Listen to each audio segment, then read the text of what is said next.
We would like to start with a land acknowledgement. We understand everyone is on different land, but I'm the center, and our base of programming is on the unceded homelands of the Arapaho, Cheyenne, and Ute peoples. So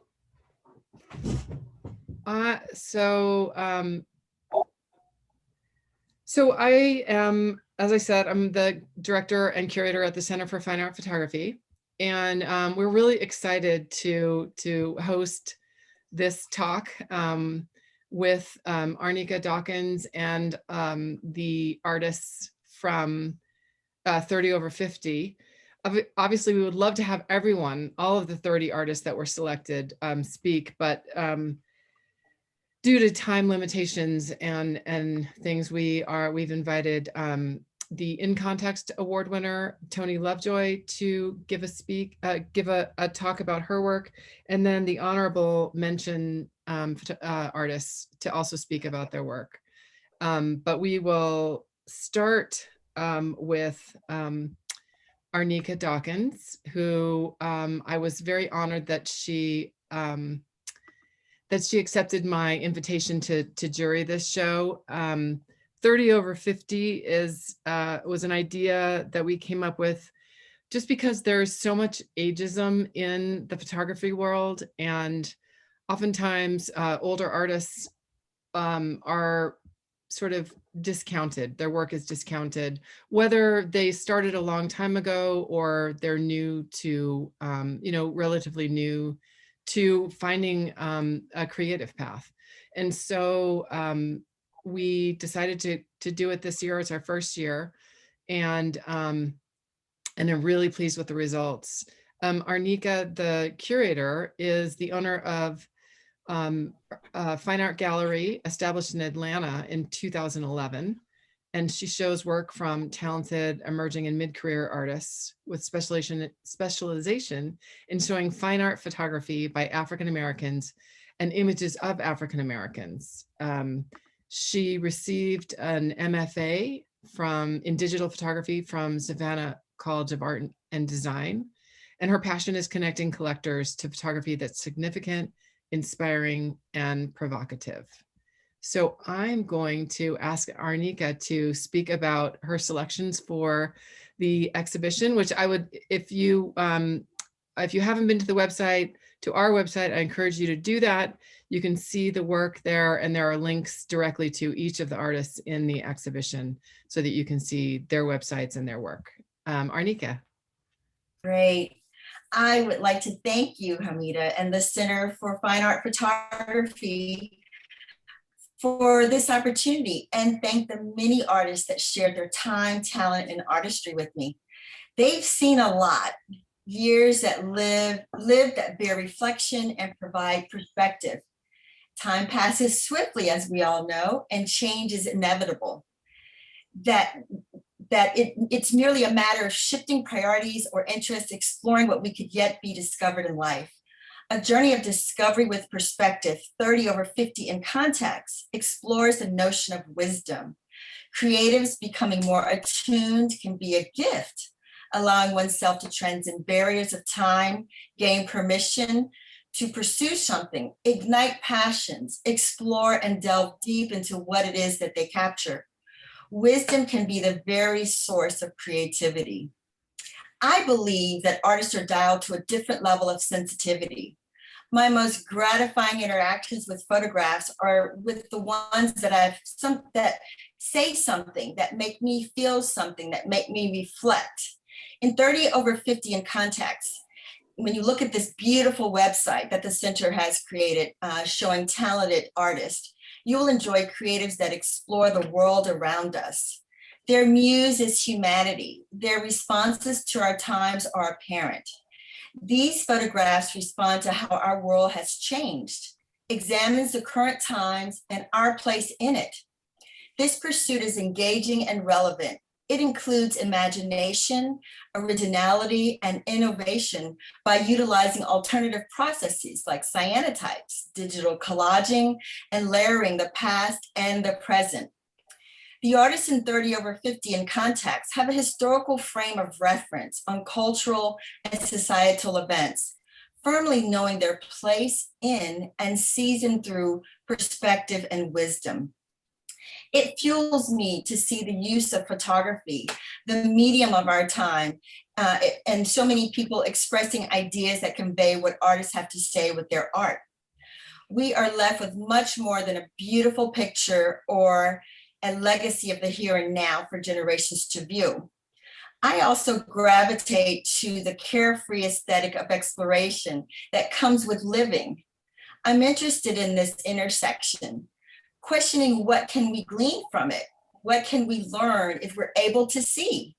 In 30 over 50 in context, the artists have been able to find beauty in the derelict, humor and wit and compassion right in front of them. Some work may offer more questions than answers, and don't you love that? But that is what it's engaging, and we as viewers are the recipients of these gifts, full of purpose and intent. The exhibition is about memory, our place in it, the here and now, with perspective of current events that shape us as individuals and as a nation.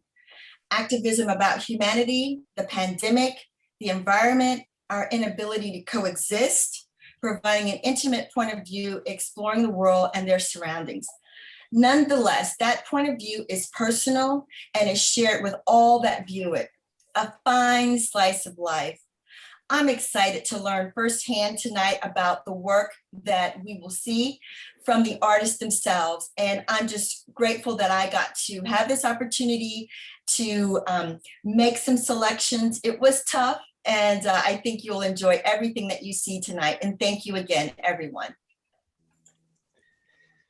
Thank you, Arnika. Now, Toni Lovejoy was selected for the In Context Award, and we'll talk about her work now. Toni?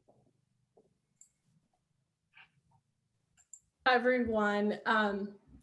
Thank you, Center of Fine Art Photography, Arnika, for choosing me. As I said to you guys before when we first, got on the Zoom, each person's work and each of the honorable mentions, I feel, own the same position that I'm in as the winner.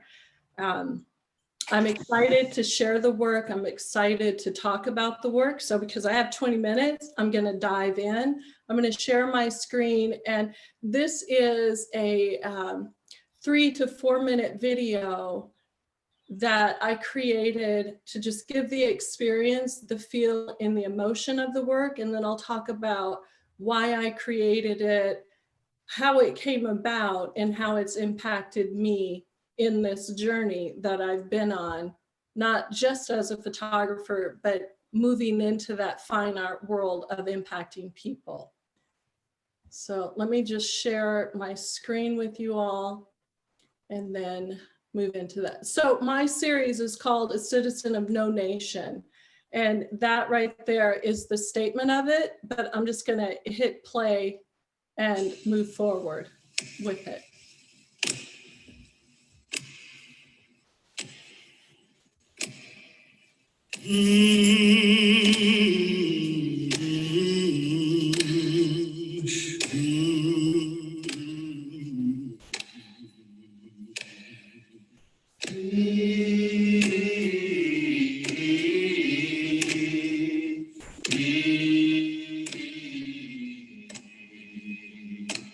Well, I marched through the storm, and I marched through the rain, and I marched through some sickness and some heartache and pain. And I laid on the ground, and I looked up at the sky, and I prayed to the Lord up above and asked why. But oh no, I'm not tired, I'm not through marching yet, and I'm marching till I die. Oh children, this you can it. So we say, I'm gonna sing out, and I'm gonna march on. And everybody said, I'm gonna sing out, gonna march on. I'm gonna march on. Gonna put one foot in front of the other foot. Yes, I am. I'm gonna sing out. Gonna march on. I'm gonna march on. I got to keep on keeping on. Yes, I am. Gonna march on. I'm gonna march on.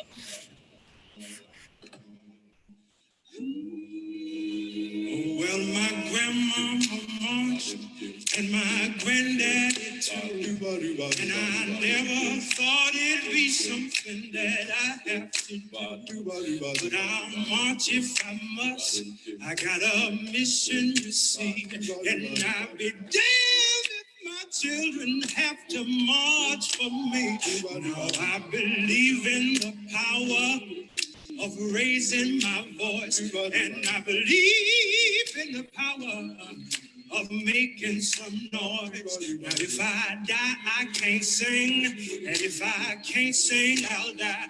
So we should sing for one another. Now let's give it a try. So we say, I'm gonna sing, I'm gonna sing. Oh, I got to keep on, keep on, keep on marching on. Oh, I'm gonna use my body for joy. Yeah. Oh, I'm gonna sing out, sing out, sing out.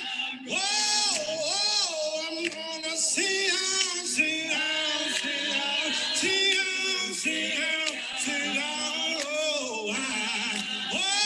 Sing it one more time. Say, I'm gonna sing out, and I'm gonna march on.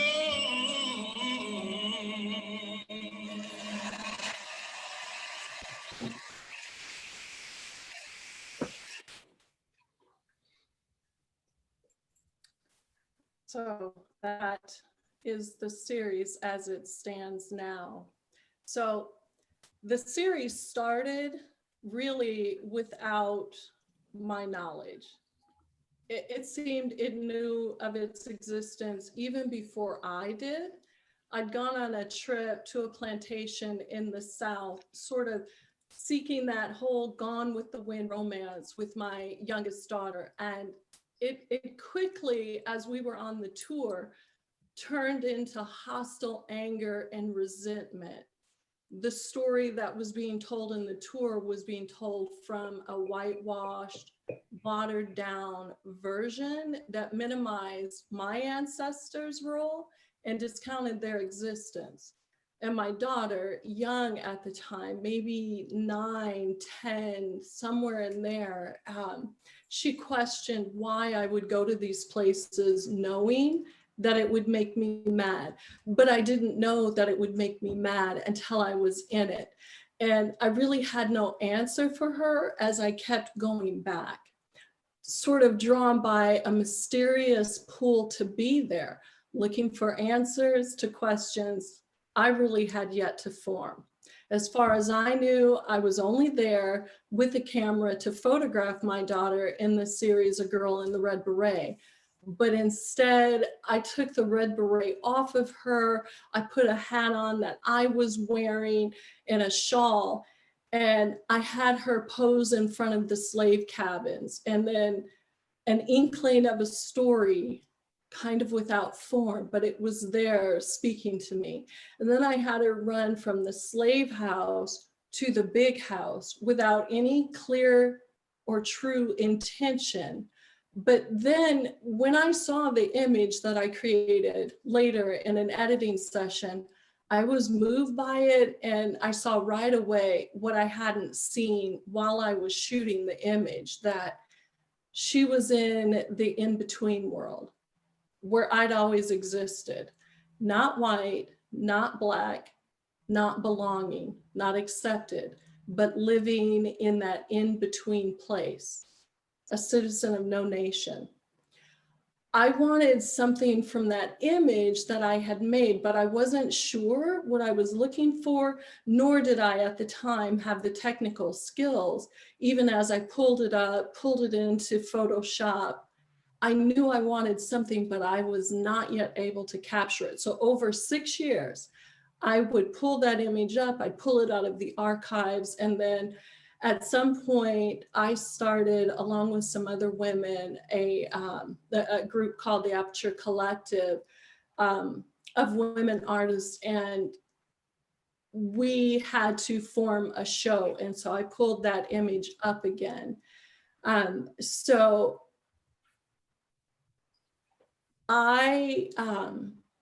when I pulled it up, after nothing working for quite some time, at this point, I pulled it up and all of a sudden, everything fell into place. I found myself layering the words of slavery along with the textures from walls of former slave cabins that I'd shot in Louisiana. Here was my child, my legacy, my story. It just all came together.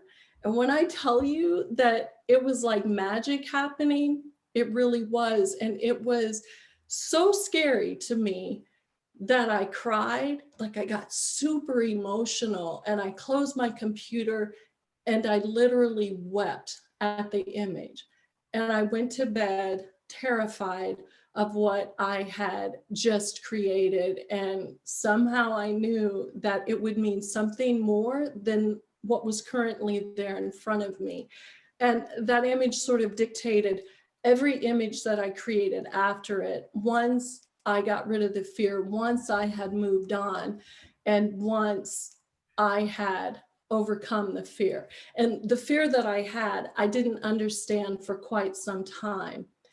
But soon I learned that it meant that I would have to walk through the fire.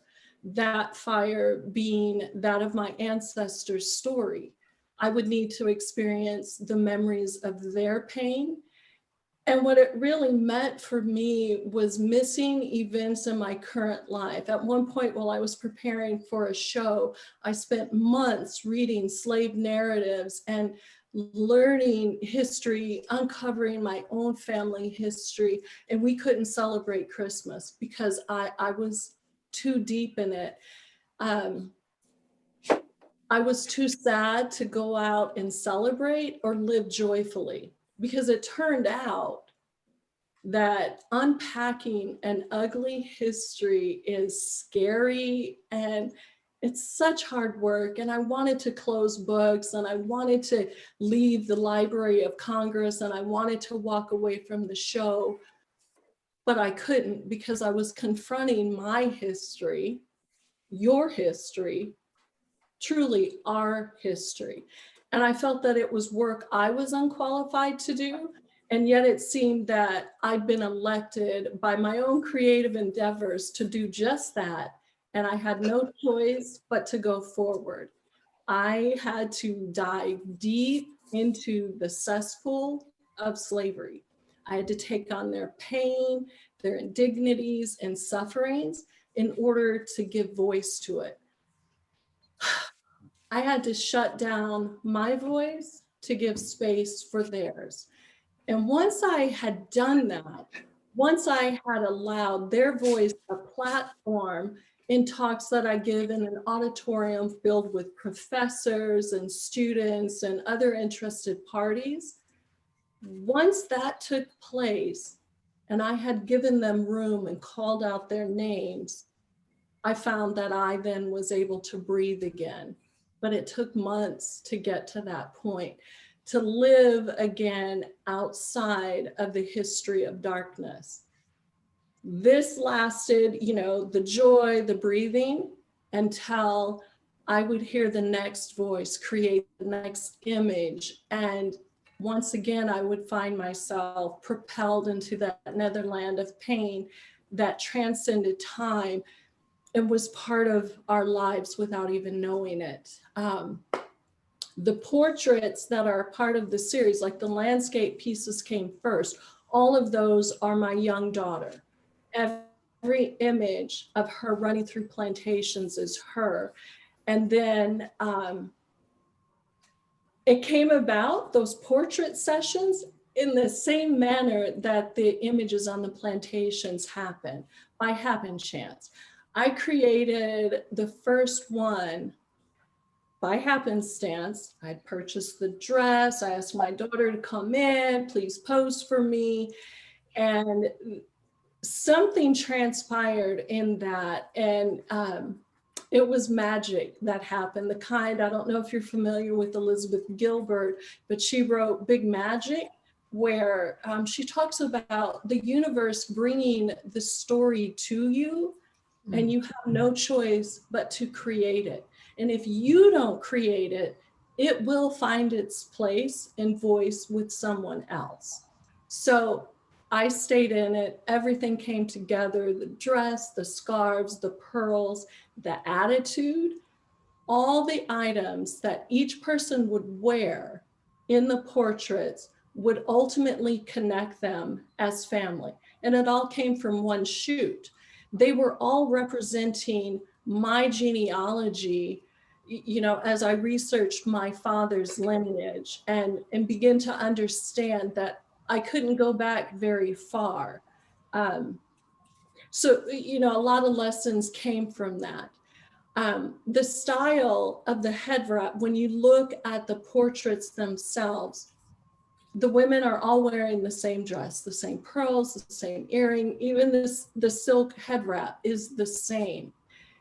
But the difference is how they wrapped it. That was the choice that slaves had in expressing their individualness, that and their life experience, which came through when you see their eyes. And I shot with a lens baby, so they had to sit very still. They couldn't move, and I would read slave narratives to them. I would play Nina Simone, Strange Fruit.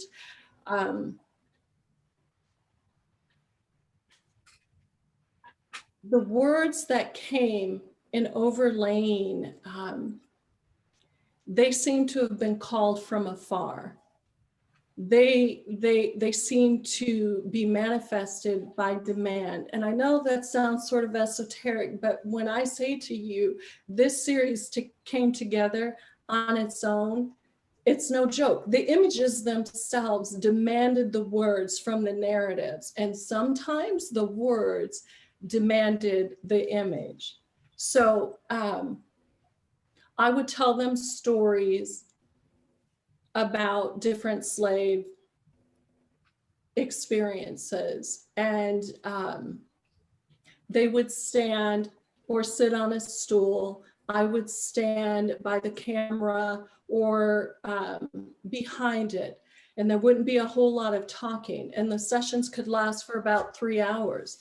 They would sit alone with their emotions. Some of the images you see, there are tears, they're real tears. You see hurt, you see anger, you see strength.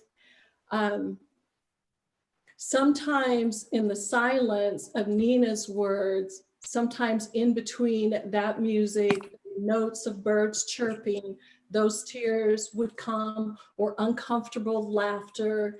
And even, you know, that anger that I referenced, it would bubble up. And that was in that first image. The one that you see at the very end of that series, she's actually very angry. And it shows, but it also shows strength in there. Sometimes I would be told stories after the session about the model, about how the model had felt before she even arrived, the pain that they'd been sitting in prior to the shoot. It had nothing to do with the shoot, but yet it's that parallel to the ultimate story that was dictated in that. The shutter would click time and time again, and then all at once, they would know, I would know, we were done. The moment had arrived. Every single time there was a moment that we knew the image had been created. And we didn't stop until we knew, and it was emotionally exhausting. I had 3 sessions where it didn't work. The images I didn't use. Each time the person, they couldn't really settle in. They couldn't handle the weight of what we were doing. They couldn't stand up to it. The discomfort was more than they wanted to carry, because when you hear the stories, you kind of experience their trauma. And so some people would get very uncomfortable with that. One of the images in there was created in discomfort, a great deal of discomfort, and it's become one of my favorite images. 3 of the portraits are of my daughters. The one with the girl laying on the floor, the one with the woman holding a baby, my grandson, the label of that passing for white, and then the one labeled persons held as slave is the first portrait, and that's my youngest daughter. And the words that were overlaid on their images were actually the hardest for me to produce. The one of my middle daughter laying on the ground, it took a year. It took a year for me to put those words over her image, because they were words about rape and about not owning your body, and about having to accept that. And the title of it, Beauty Proved Her Greatest Curse. So the question that sometimes I'm asked, or I've had to ask myself, is what do I want to come from this work? And what I really want is a dialogue, and I want change. There's a foreword written by Alice Walker in the book Barracoon, and it says this: those who love us never leave us alone with our grief. And they're such powerful words, and it's really a powerful ask, that unearthing of secrets, lies, and myths. So many of the narratives that we live with now in the white community and the Black community are born of secrets and lies.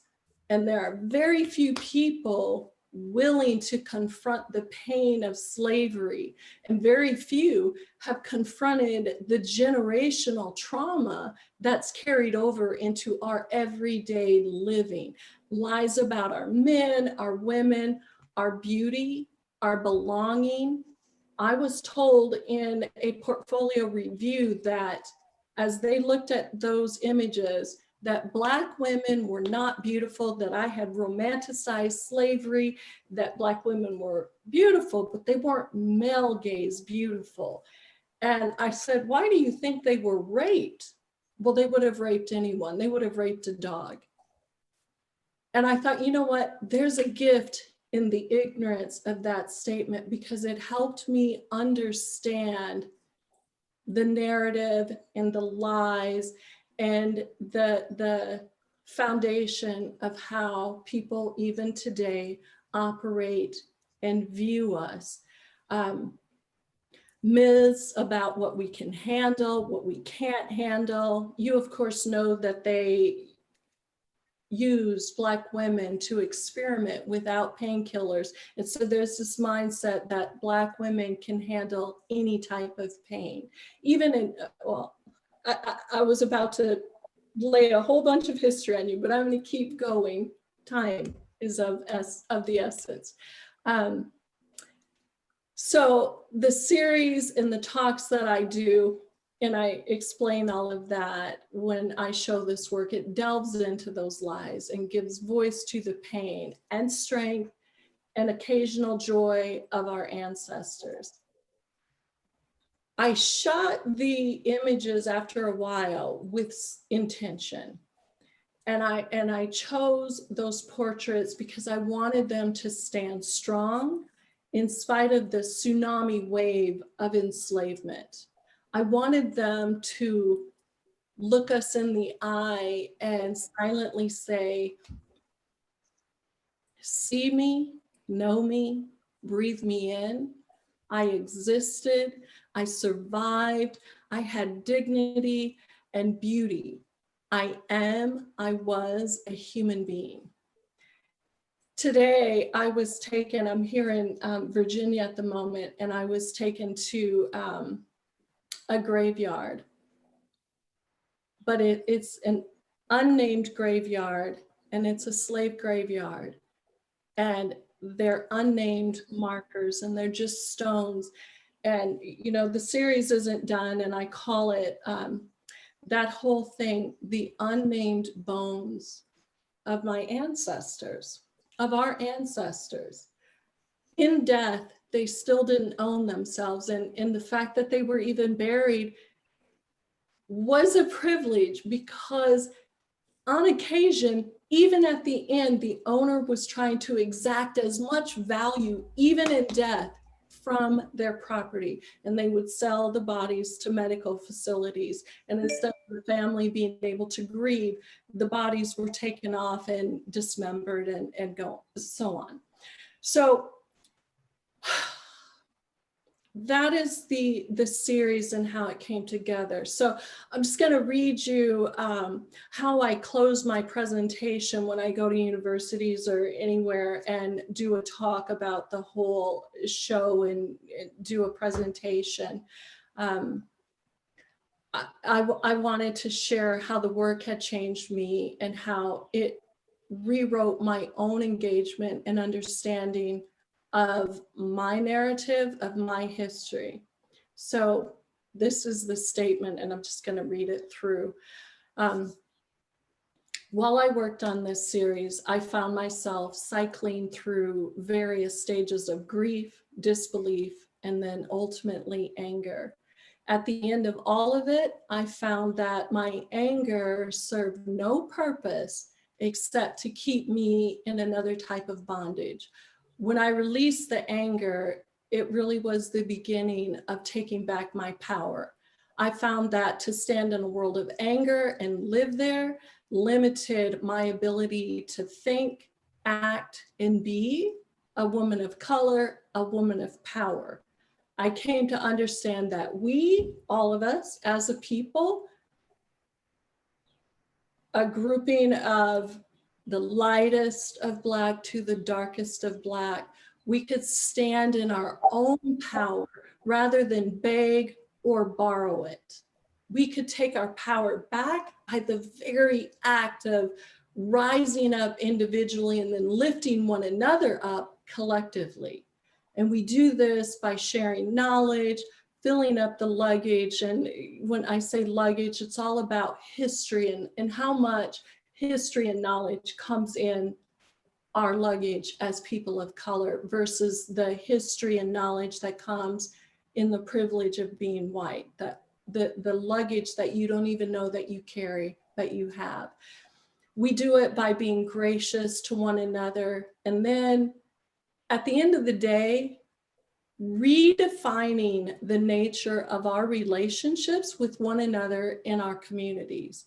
Self-love, as opposed to self-loathing, brings about community love, because we've been living the lie that slavery perpetuated, in which we were told that there was such a thing as good hair versus bad hair, light skin is better than dark, that our men were not enough, or we as women were too much, that we were too loud, that all in all, we are not good enough, smart enough, beautiful enough, fabulous enough.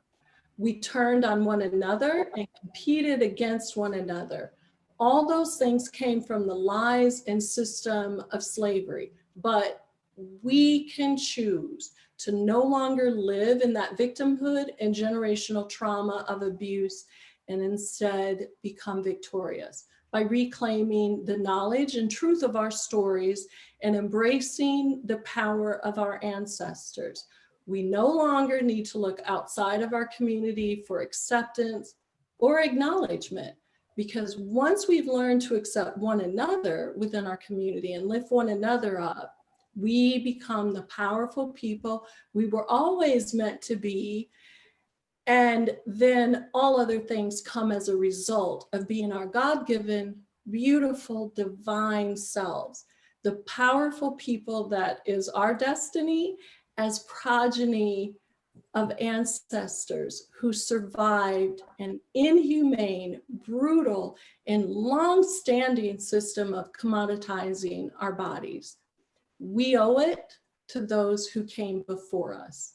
While we're the recipients of the after effects, the tremors, the shock waves of slavery, we don't have to stand in the rubble. We can discard those myths of who they made us out to be, throw out the stories and narratives, images that don't actually belong to us and have shackled us.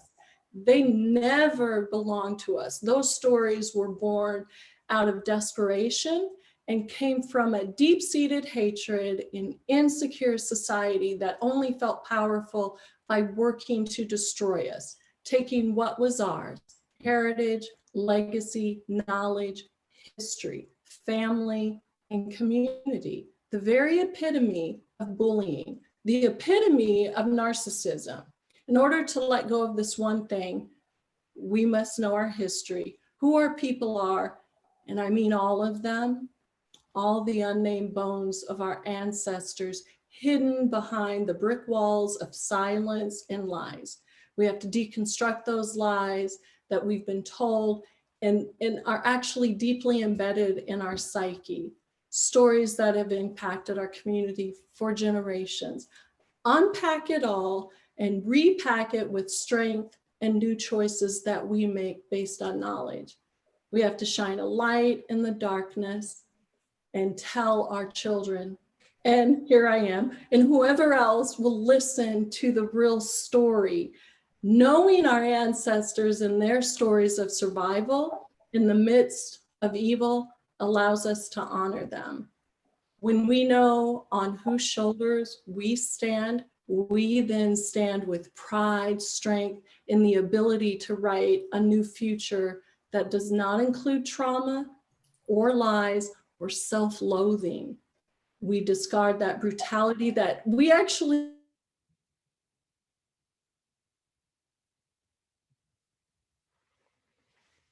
and make it ours. A pig will always be a pig, whether you put lipstick and a dress on it, it's still a pig. We don't need to use the words of slavery, that N-word, the divisive words that separate us, because in doing so, we end up honoring those who enslaved our families. We need to use words that honor, instead, those who withstood, who stood up in spite of, rose up in spite of, because here I am in Virginia and North Carolina and South Carolina, and the air, it's thick with the history, the horror, and the blood that was spilled on the land. The very ground that we walk upon is soaked in that blood, sweat, and tears of our people. I walk those grounds today. So instead, we walk with grace and pride, because we are here, I am here, because they stood there and survived. We are here because they were strong and beautiful.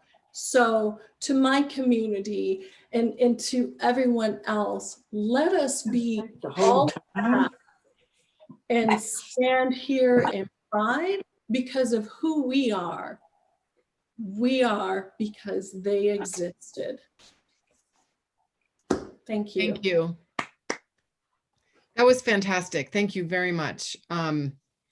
I could listen to you for the hour and a half for sure that that you normally talk, and we might just have to schedule that. So thank you very much. I'm sure there's a lot of questions. We're going to go ahead and wait till the end for those. There's a lot of comments in the chat, Tony. You might want to read those before that goes away. So that was fantastic all the way through. I'm very moved. Marcy is next, which if you would like to go ahead. Did you want to share your screen or? Sure. Let's see. 1 second.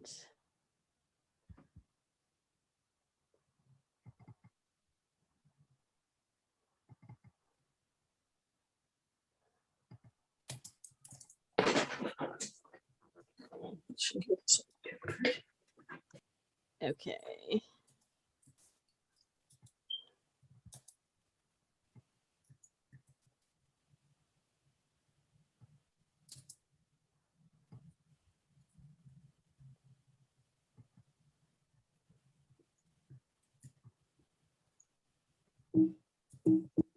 Okay, can you see that now? Yes.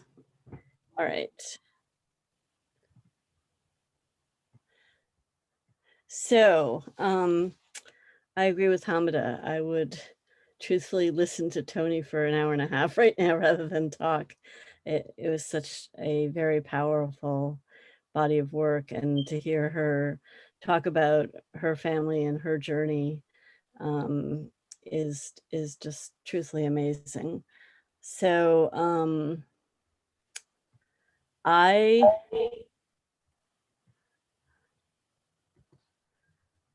all right, excuse me.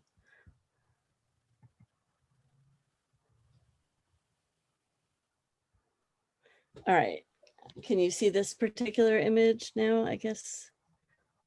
Oh, you were there a second ago there, and then you came out of it. Okay. I can see it. I see it. The one of the family, Yes. the blue. Okay. Yes. All right. So, like Tony, I am dealing with a series of images based on my family history. And in my case, I'm looking at my family through the lens of 5 generations of women, spanning roughly 100 years.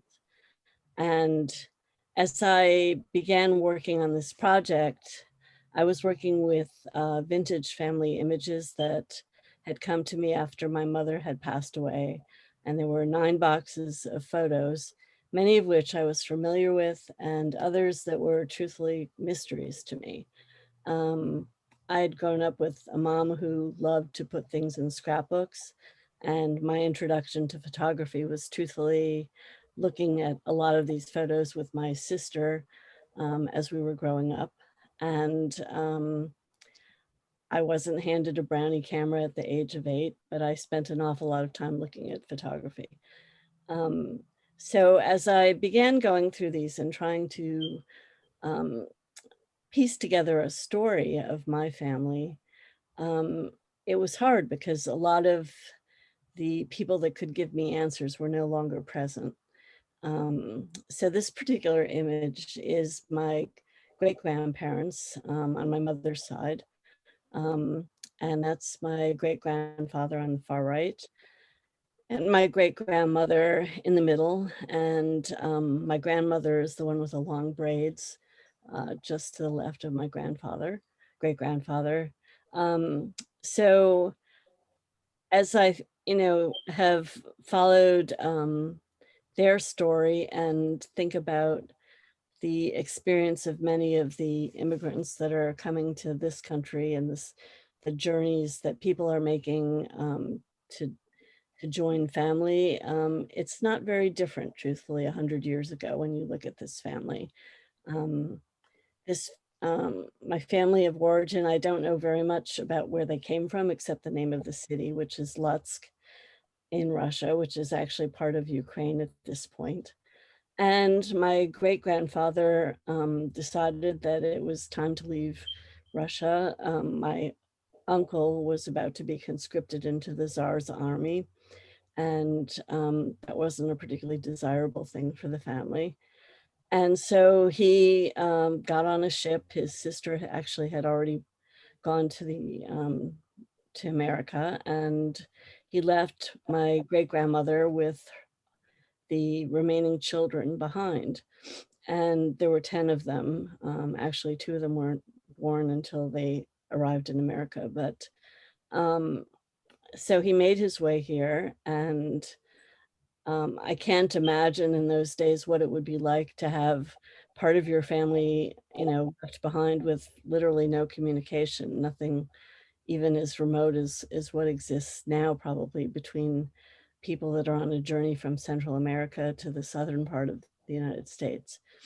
So he established himself in Connecticut. He was a peddler on the street, and gradually, I guess, sent some money back to Russia. And my great-grandmother ended up coming with my grandmother and several of her siblings. The older children were left behind, and from what I understand, they traveled on their own through the forest at night, sleeping on the floors of train stations, which I can hardly imagine my daughter when she was a teenager doing things like that, and somehow got to the port on the North Sea and got on a ship, and all ended up in Ellis Island and joined my great-grandfather. So I was fortunate enough to know my great-grandmother. She was well into her 90s when I arrived on the scene, and unfortunately, I was never really able to speak with her. She spoke Yiddish, and it was to some extent considered the secret language. And although my grandmother and my mother spoke English, nobody ever really translated. So I'm sort of left with great mysteries in terms of what this story was. And I know virtually nothing about the origins of the family, except, what little, pieces or histories that have been passed down to us.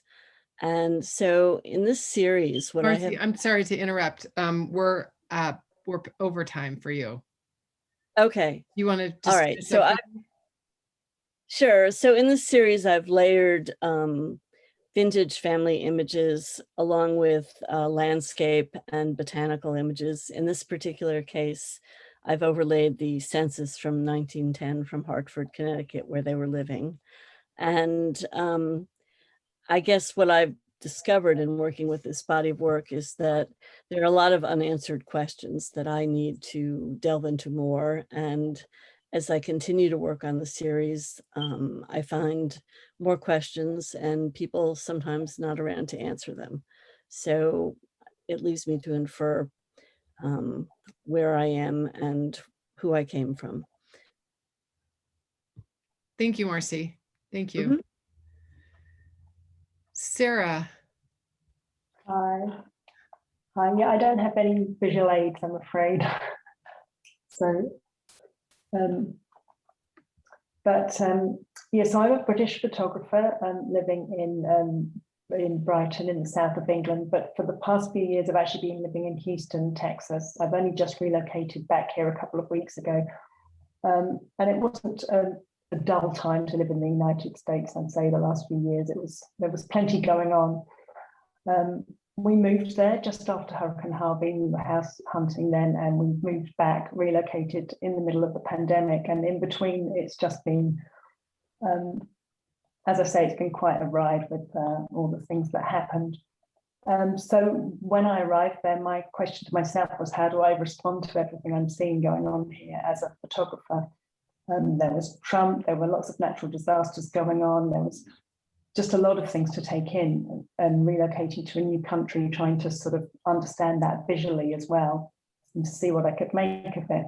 So I started working on various different projects based around Houston, and then the pandemic hit. And so I was, oh, thank you. Thank you very much. So this image here of the cloud, that was taken actually the night that lockdown was announced. And I just looked out of the window and saw that. And really from the minute I arrived in the apartment, I was often looking out of the window, and I really enjoyed the contrast between living in this beautiful apartment, but looking down on the city, so feeling removed from it and looking out of it at the same time. I did a workshop, a really fantastic workshop at the beginning of the pandemic, and most of these images were taken during that workshop. And it was just very interesting to me that at a time when I was basically confined to the apartment for 23 hours out of 24 hours every day, with these incredible constraints on what I was able to look at, it just kind of pushed my creativity to a different point. And I think that artists often respond to constraints like that. And when I had the freedom to go everywhere and photograph anything I liked, I found it quite overwhelming. But when I had to focus on the direct experience that I was having every day in this small space, I managed to create something that I hope conveys what that experience was like. During the workshop, the participants were quite, it was quite powerful, the things that were shared, and quite moving. And I think that was because of the situation in which we met. Zoom, you know, it was the early days of Zoom, and it wasn't something that we were used to at that time. And obviously the situation was so unusual. In the images, I tried to use lots of light and dark, and people have commented that they're very beautiful considering the circumstances under which they were shot. And I think that was something that was really important to me, because that was the way that I experienced life at that point in time. So it was terrifying, and being 6,000 miles from home and from my children and my parents and my family was really difficult. But life seemed even more beautiful than usual. And I think a lot of people had that experience at the beginning of the pandemic, the sort of heightened emotions of it, and appreciating the really simple things like, you know, looking at your husband's legs when he's sitting in bed reading the New York Times, or looking at him doing piano practice, or any of the little details of our life that I started observing. So those were the kind of things I tried to capture in these images, and just keeping as much of the light and dark as I could. I think after this, there's a project that I was planning to do before, which I'm going to move on to, but I also think there's another project about my husband which has come out of this work. So that's also a really nice thing, because this project is finished now, but I feel like it's also sowed the seeds of future work. I just wanted to read the statement that I wrote about this project. It's a different experience living high up, floating above the city like a bird, far from the street below. You're part of the city and removed from it at the same time. My gaze has shifted slightly to include glimpses of life inside the apartment, just me and my husband isolating safely together. I live with several rare autoimmune diseases and feel especially vulnerable.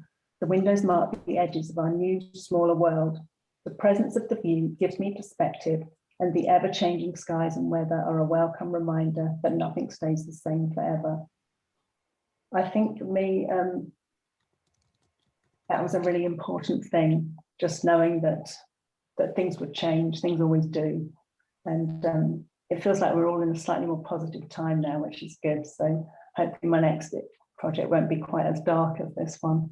I think, as well as wanting to create something beautiful, I actually use these photographs as a way of processing the experience that was happening to me. So there's a therapeutic side to it, which was also really useful. And there's another quote that I wanted to read you, which is from an American photographer who I'm sure you all know, called Ralph Hattersley. And he said, "We are making photographs to understand what our lives mean to us," which I thought was such a beautiful quote. I've actually put that on my website because it seemed to sum up to me why I actually make images. And the last thing I just wanted to say is thank you so much for organising this and for including me in it. It feels like a great honour to be with the other people in this exhibition. And I also think just addressing this age group is really important. So thank you so much for that. Thank you. That was beautiful.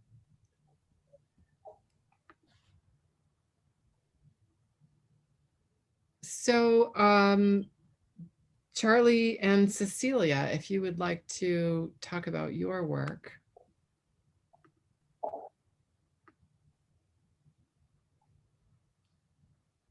Now that we're off mute, maybe you can hear us. Isn't that funny how that mute button works? You think I would get the by now. Are we broadcasting? I hope so. We are broadcasting. My internet's slow, so the image is going to take a little bit to come up, but if you want to go ahead and start, they should pull up soon. Sure. I think Cecilia is going to start off talking about the project briefly, and then maybe I'll read the statement at the end, and we can discuss from there. Wonderful. Okay. So just to give you a brief history of our work, of this particular project called Ebenezer Creek. In 1864, most of you know, Sherman began his great march to the sea. And along the way, his troops emancipated thousands of slaves. And these slaves followed the Union troops on the way to the coast, in part for protection, but also because they were actually assisting the Union troops and working, and in hopes of some sort of promise of freedom at the end. Sadly, their hopes were completely obliterated at Ebenezer Creek when Union troops decided to remove a bridge that they had hastily constructed to get their own troops over at night prior to allowing any slaves to cross. And basically all the emancipated families were left to be slaughtered by the Confederates, who were quick on their heels. And it's a piece of history that has largely gone completely overlooked and buried. There's not much information about what happened there. We've found a few accounts by Union soldiers, written accounts of the slaughter that occurred there of thousands of African Americans. So we went to this place last summer, just, when our own country was embroiled in so much civil upheaval once again. I guess it's sort of been continuous since the Civil War. It's really never ended. To sort of just see with our own eyes this landscape and what that felt like and what that meant. And really it's a sacred space where we felt like the landscape gave voice to the buried reality of what had occurred there. And these trees really stand as sort of like sentinels, sort of honor guards, if you will. It's an old growth forest of cypress and tupelo, some 1,000 years old. So these trees truly bear witness to the horrible thing that happened there. And for Charlie and I, all of our work, even before this, is metaphorical. And we look to the landscape to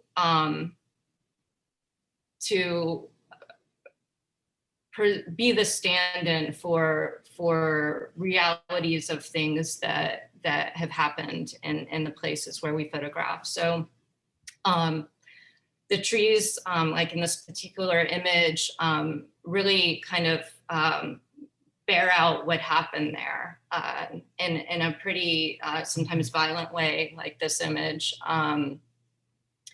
And then in very tortured ways, like the last image. The beauty of this place too is that the water runs black because of the tannins from the trees that leach into the water. And so another very fundamental part of our process as a collaboration is to always incorporate some part of the landscape into what we actually do. So this is all wet plate collodion work, as it would have been back in 1864.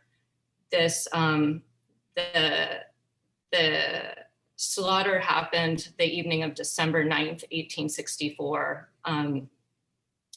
And so this particular image we call the march, And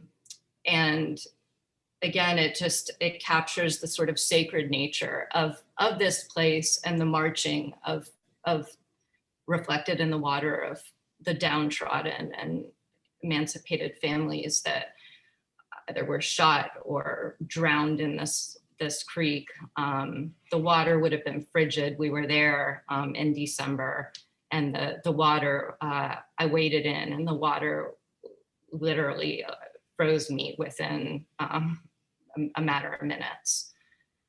So yeah, I just, what has come out of this work for us is a real interest in exploring more sort of these sacred spaces that have gone unrecorded for all intents and purposes. We're very interested in, for example, the Chattahoochee Brick Company site in our own city of Atlanta. I hate to cut in. We're actually over time. Sorry, We could 5 keep minutes going. goes really fast. I know. Thank you. Thank you for the Thank opportunity. you. Thank you. It's beautiful very grateful. work. Beautiful work. I would encourage everyone on the call to please go to our website and look at all of these artists' work. And in fact, all the artists in the 30 over 50, the work is really powerful. And again, we have links to all the artists' websites that have their work on their website. Catherine, would you like to go next?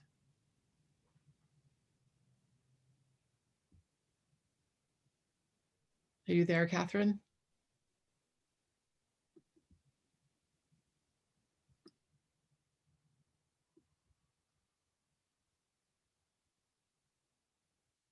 She must have had to leave.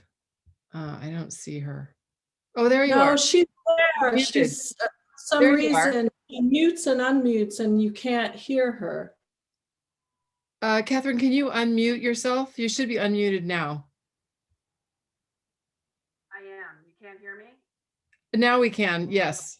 Can you turn up your volume a little bit? See if I can do that. Can you hear me now?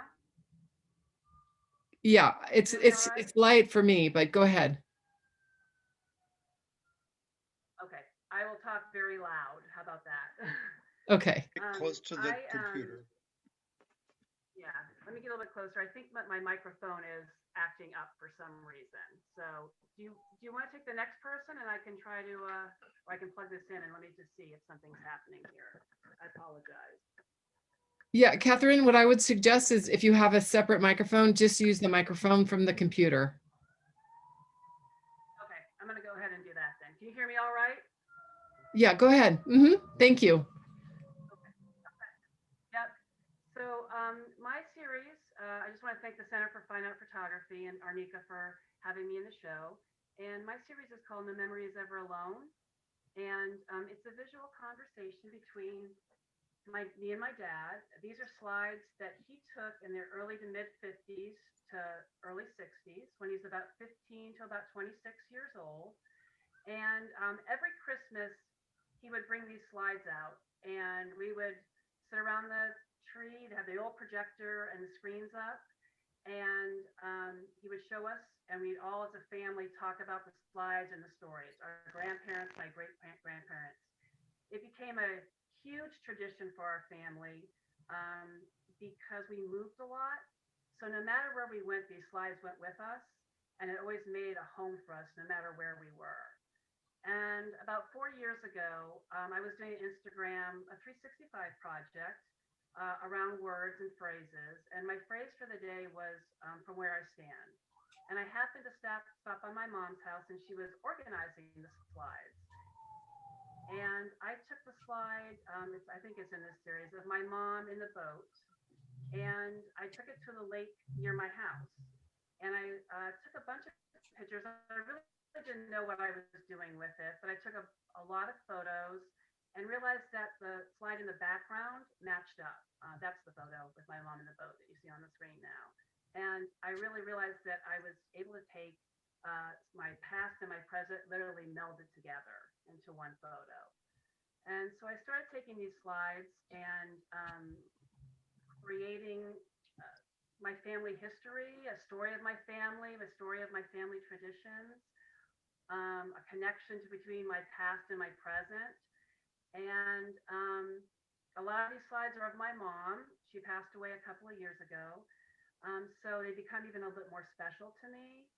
I feel like these images in these slides, these extrachrome and Kodachrome slides, are like little spirits from your past, of your loved ones.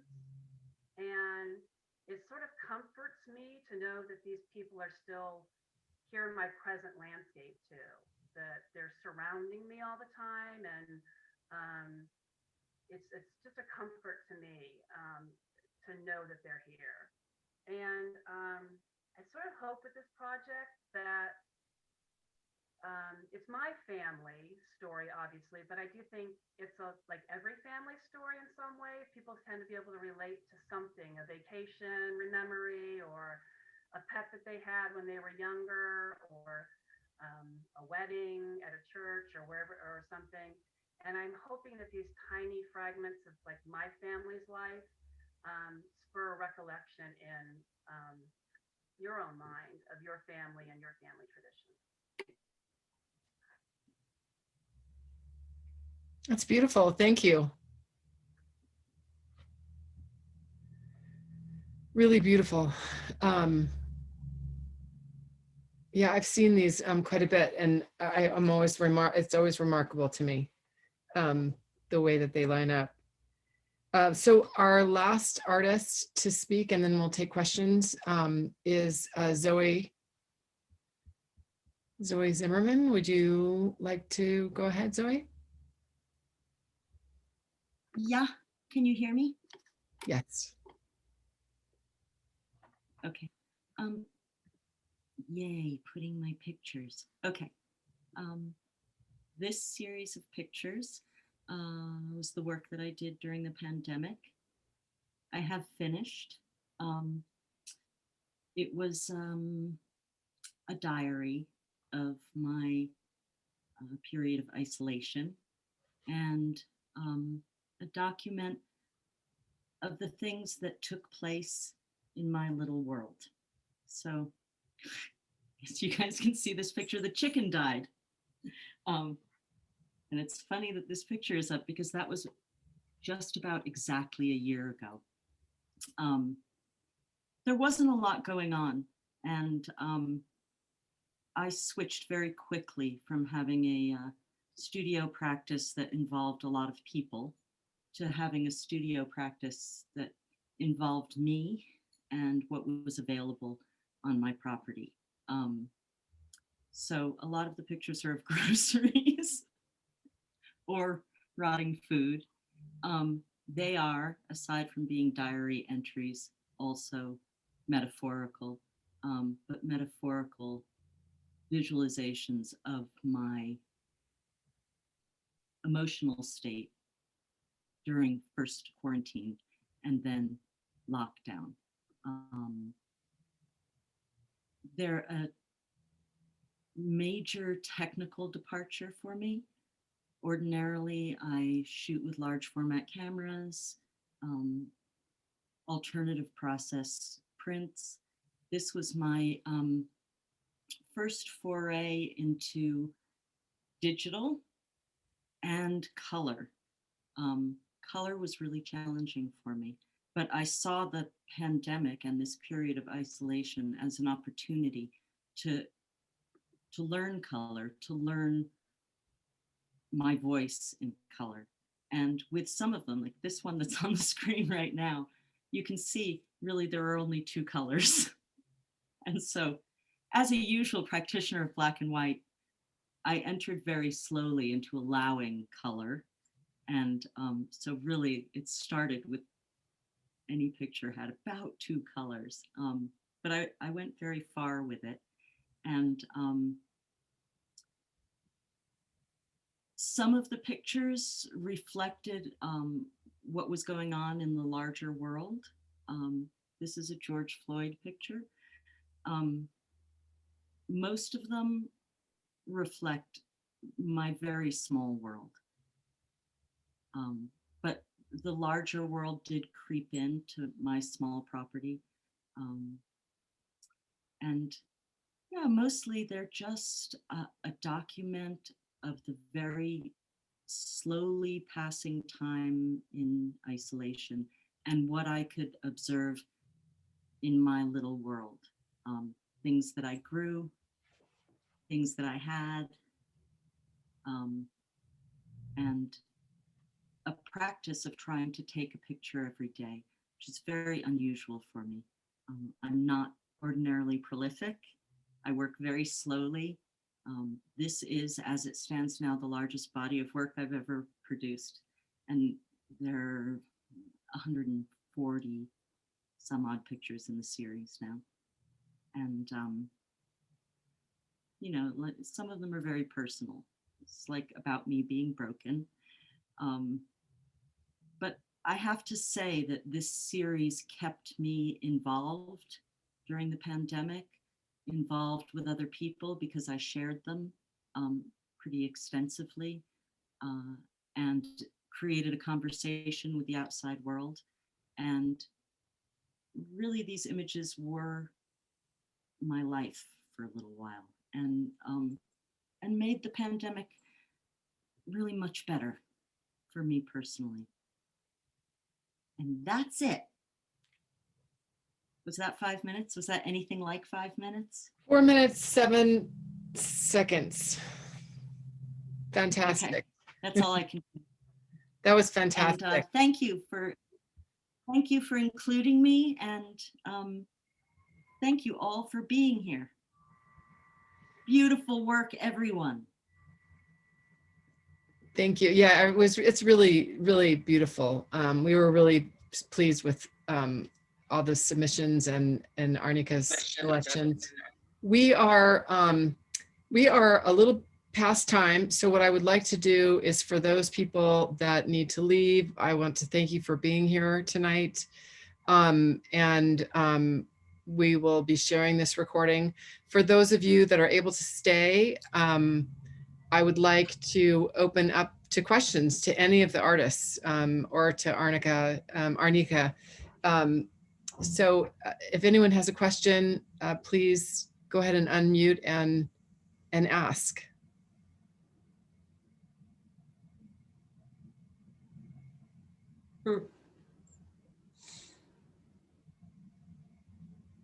Well, I have a question. Tony, what struck me very much, well, so many things about your work, but this idea of being called to the words and the images. And I'm curious, what I was curious about is, what did that look like specifically with the words? How did the words that were placed on top of the images, how did those come to you? Right. So, for example, the one where I said, you know, it was very difficult. I had read Harriet Jacobs, the incidents in the life of a slave. And she spoke about her beauty and about hitting a certain age where she dreaded hearing the footsteps of the owner coming down the hall, right? There was this impending doom that was coming. And each time I would read a narrative, I would sort of visualize something, but there was no image to go with it. Well, in one session with my middle daughter, you know, I said it came about in discomfort. She did not want to be in the series, and she resisted the session, but then she engaged in it. And there was so much energy and negative energy. And for the first time, I found myself shooting through that. Like I had to move the camera, the lens baby with its very minimal focus ability. You know, it's like a tilt shift for anyone who doesn't know that. And She ended up on the ground in pain, writhing in pain, and her eyes are closed. The only portrait where the eyes are not open. And I saw her laying there like sleep, and the image called for Harriet's words. And when I say I resisted it, I resisted it. 1 year, the image sat in the archive, and finally I had the courage, even now when I speak of it, the courage to put those words, that history onto my daughter's image. It sort of slammed me into realizing that at any given point, this was our legacy. That this would have been me or her. And so every parent who came to a show and saw the words like the one image, valuable slave for sale, you know, good women, there's a ad that says woman for sale, baby optional. Just let that sink in to you. So here comes my older daughter with my beautiful, beautiful grandson, and they pass for white. But during that time, they would have been slaves. The legislation that came in 1622 that allowed the owners to rape the women to create more property. The disposition of the mother became the disposition of the child. And at first I thought I wanted to put the baby optional over my daughter's image. And can I just tell you all, I couldn't do it.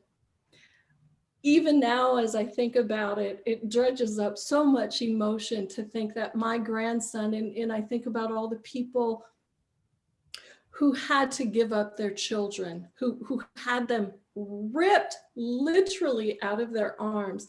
I actually couldn't do it. But sometimes I had to wait a year. So Zoe, you spoke about creating slowly. This has been a slow process, a very slow process, because I end up experiencing the trauma every time I talk about it. When we all hang up tonight, I'll sort of have to go be quiet and put myself back together again. Thank you for doing that emotional labor for, well, I thank you. I say thank you for that, for doing that emotional labor, because sharing your stories are really powerful. And I hope that, that it will change people, because that's what we need. So thank you for that. So Leslie is asking if we could hear what Charlie McCullers had to say at the end of the presentation. Hi, everyone. I was going to read the statement, and I can do that if I go behind the screen that we're sharing. It'll take just a second to do that, but I'd like to add before we get to the statement that it was so important in our process that we embed the environment into the imagery of the wet plate collodion, that we actually processed the images with the water from the creek, that at some level, in some way, from 100 and some odd years ago, probably somehow, hopefully, still contained the essence of the people that were slaughtered there.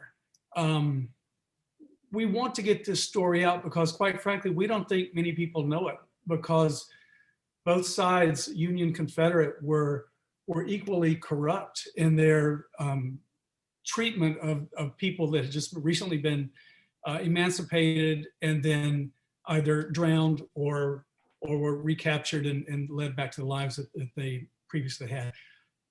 That's so important that we integrate that. I'm going to now read like a 4-sentence statement. Okay.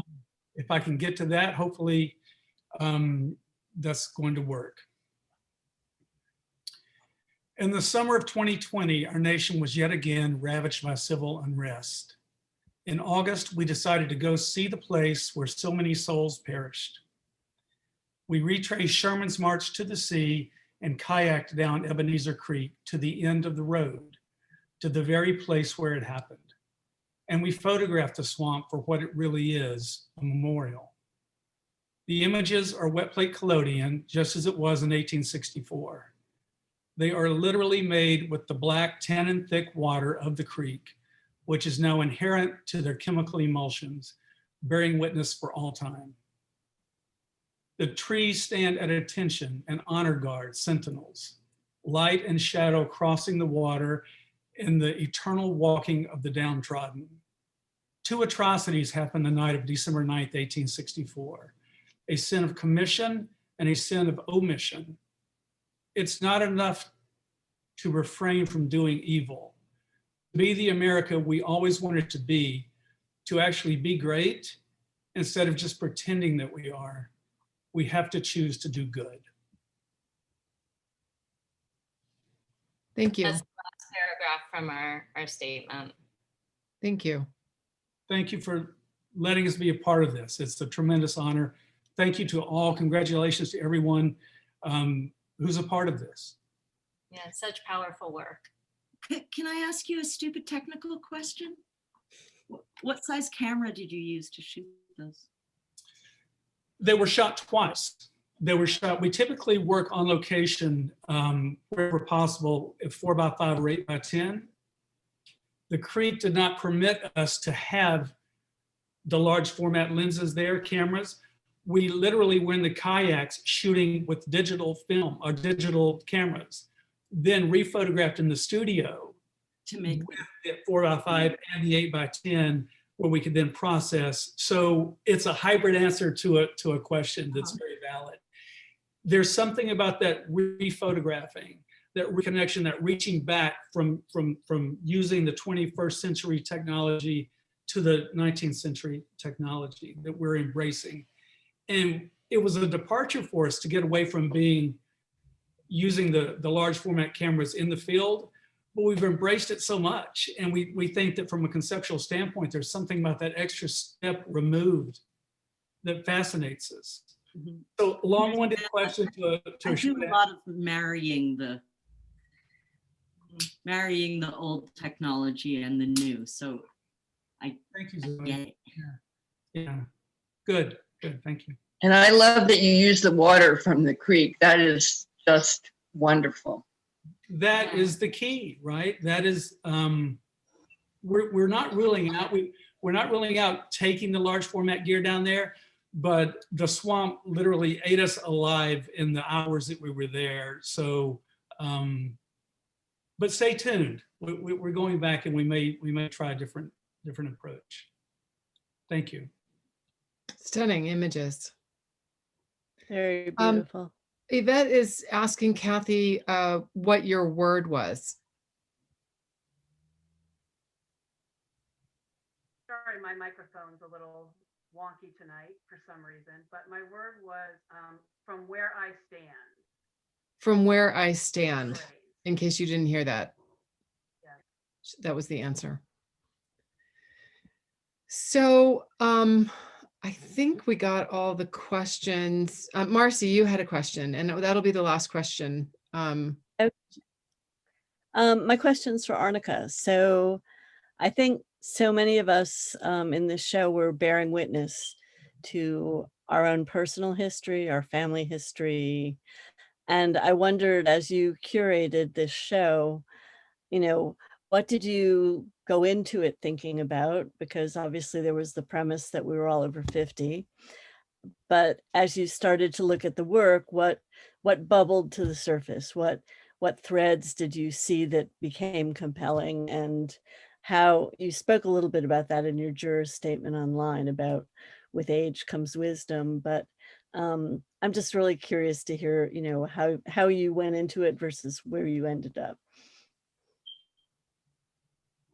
You're muted. Sorry. I went into it with a very open mind. I thought it was fascinating that the center had this exhibition titled 30 over 50. I thought that was really cool. And so I had an open mind. But then the work that resonated with me and the work that grabbed my attention was the work that not only was technically proficient, that was a given, or aesthetically pleasing, but that spoke to me, that made me think about something, that made me feel something, that made me reflect on something. You could see a common thread that did evolve is history and family and perspective. And I think that that's something that comes with age. We appreciate family more. Our perspectives change over the years. But I was also interested in work that extended the conversation, which Hamida mentioned greatly, that, you know, it is something that we need to have. I think that's how we're going to move forward, by having these conversations. You know, we have these histories, we are currently in the present, and then there'll be people in the future that look at this work and also glean from it what they can. And so I was just very interested in the conversations that could be had to move the needle forward. Thank you very much. I really love that the work that you put together made, you know, it's a quilt, but it's so cohesive, and you literally can walk through those images and feel depth in it. It's not jarring.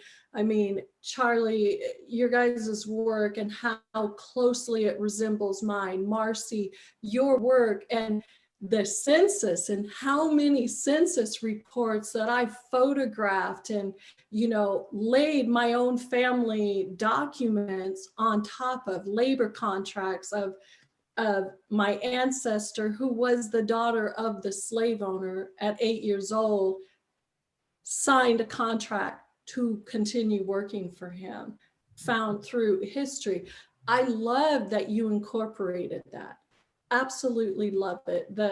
Those trees, you talking about them being sentinels, I feel that so deeply. It's so moving. And you know, there's a part of me that this is the realization that comes from exploring history as adults. There's this one side that says, who are you to tell that story, right? And yet, you are part of that history.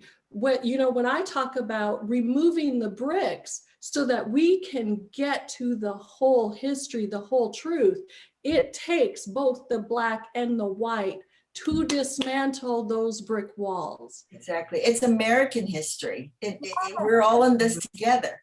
Yes. Wherever we came from, wherever we emanated, we're here now. And I was struck by the Sarah's work, you know, right here in the present. It's the pandemic, you know, past, present, and the future is kind of, anyway, sorry. Yeah. I didn't catch you up, Tony.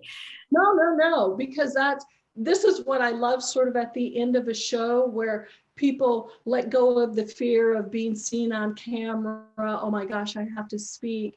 It's almost like a photo session, right? For all of us who shoot, you start shooting a person and they're all tense and uptight. And 30 minutes later, they've forgotten that, they've gotten over the fear. Now we can have a real conversation. That's art. And there's an art in having these types of conversations as well. Yes, absolutely. And thank you. You know, we wouldn't be able to do what we do without all of you, all the artists, you know, that have participated in this show and in all of our exhibitions. I mean, that's what we exist for. So thank you all deeply. We are at time. So I think we're going to end the session, but thank you everyone. And I wish we could all meet over a long weekend and have these conversations and look at work in depth. So maybe we'll have to revisit this. But thank you again. And have a great evening. There's some notes in the chat for Tony and Charlie, if you want to check those out before you leave. So thank you again. Can we go kayaking too? Can we kayak too? Absolutely, Daniel. Okay, good. The more paddlers, the better. Yeah. That's right. Oh, you know, he's referring to the fact that I live very close to a lake, and when we do our immersive weekends, on Sunday at the end of the day on Sunday, which is usually the last day, we go to the lake and have a barbecue and go kayaking and paddleboarding. And that's the way we end the immersive weekend. So keep that in mind for the next show. All right. Good night, everyone. Thank you. Thank you. Arnika. Good night. Thank you. Good night, everyone. Good night. Good night. Thank you. Thank you. Thank you. Good night, everyone. Thank you. Hi, Leslie.